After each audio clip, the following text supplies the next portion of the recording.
नवरात्रि का तोहफा, सरकार ने 333% बढ़ाए एप्स पेंशन। देखिए सरकारी अपडेट। नमस्कार, स्वागत है आप सभी का अपने भरोसेमंद YouTube चैनल पर। और दोस्तों, आज इस वीडियो में हम बात करने वाले हैं सुप्रीम कोर्ट से आए फैसले के बारे में, तो वीडियो को अंत तक जरूर देखें। कर्मचारी भविष्य निधि संगठन सब्सक्राइबर्स को सुप्रीम कोर्ट में जल्द राहत मिल सकती है। दरअसल सुप्रीम कोर्ट के फैसले से कर्मचारी भविष्य निधि EPF में योगदान करने वाले लाखों कर्मचारियों की कर्मचारी पेंशन योजना की पेंशन एक झटके में 300% तक बढ़ सकती है। EPFO ने कर्मचारियों की एप्स पेंशन के लिए अधिकतम वेतन 15,000 रुपये मूल वेतन तय किया है। अब सुप्रीम कोर्ट कर्मचारी भविष्य निधि संगठन की इस सैलरी लिमिट को खत्म कर सकता है। यह मामला विचाराधीन है और इस पर लगातार सुनवाई चल रही है। कर्मचारियों की कर्मचारी पेंशन योजना में पेंशन की गणना भी अंतिम वेतन यानी उच्च वेतन ब्रैकेट पर की जा सकती है। EPFO के इस फैसले से कर्मचारियों को कई गुना ज्यादा एप्स पेंशन मिलेगी। बता दें कि पेंशन पाने के लिए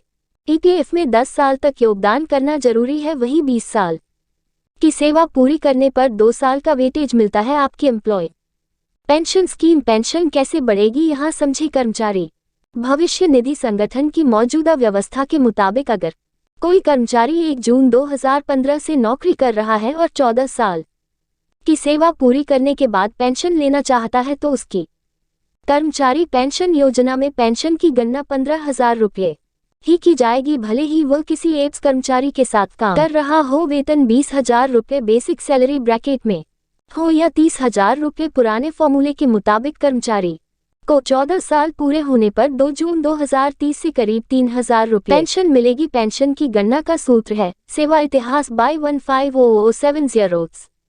लेकिन अगर सुप्रीम कोर्ट कर्मचारियों के पक्ष में फैसला करता है तो उसी कर्मचारी की पेंशन बढ़ जाएगी। एम्प्लॉय पेंशन स्कीम में बढ़ोतरी का उदाहरण एप्स पेंशन इंक्रीज। मान लीजिए कर्मचारी भविष्य निधि संगठन सब्सक्राइबर की नौकरी 33 साल है, उनकी आखिरी बेसिक सैलरी 50,000 रुपये है। कर्मचारी पेंशन योजना की मौजूदा व्यवस्था के तहत पेंशन की गणना अधिकतम 15,000 रुपये वेतन पर ही की जाती थी। इस तरह फॉर्मूला 33 साल जोड़ 2 = 3570 गुना 15,000 पेंशन सिर्फ 7,500 रुपये होती। मौजूदा व्यवस्था में यह अधिकतम एप्स पेंशन है, लेकिन पेंशन की सीमा हटाने के बाद पेंशन को अंतिम वेतन के हिसाब से जोड़ने पर उन्हें 25,000 रुपये पेंशन मिलेगी। मतलब 33 साल जोड़ 2 = 3570 गुना 50,000 = 25,000 रुपये। एम्प्लॉइज प्रोविडेंट फंड ऑर्गेनाइजेशन बता दें कि कर्मचारी भविष्य निधि संगठन के नियमों के मुताबिक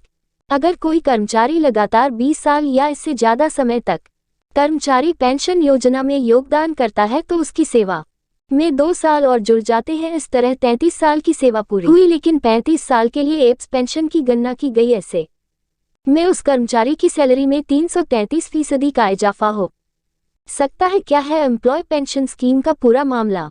एप्स पेंशन हाइक 2023 कर्मचारी पेंशन योजना संशोधन 2014 को केंद्र सरकार द्वारा 1 सितंबर 2014 से एक अधिसूचना जारी कर लागू किया गया था। इसका निजी क्षेत्र के कर्मचारियों ने विरोध किया था और वर्ष 2018 में केरल उच्च न्यायालय में इसकी सुनवाई हुई थी। ये सभी कर्मचारी एप्स EPF और विविध प्रावधान अधिनियम 1952 की सुविधाओं से आच्छादित थे। कर्मचारियों ने कर्मचारी भविष्य निधि संगठन के नियमों का विरोध करते हुए कहा कि यह उन्हें कम पेंशन सुनिश्चित करता है। एम्प्लॉइज प्रोविडेंट फंड ऑर्गेनाइजेशन क्योंकि वेतन भले ही 15,000 से ज्यादा हो, लेकिन एप्स पेंशन की गणना अधिकतम 15,000 रुपये वेतन पर तय की गई है। हालांकि केंद्र सरकार द्वारा 1 सितंबर 2014 को किए गए संशोधन से पहले ये राशि 6,500 रुपये थी। कर्मचारी पेंशन योजना के नियमों को अनुचित मानते हुए केरल उच्च न्यायालय ने कर्मचारियों की रिट स्वीकार करते हुए फैसला सुनाया था। इस पर EPFO ने सुप्रीम कोर्ट में एक SLP दाखिल की,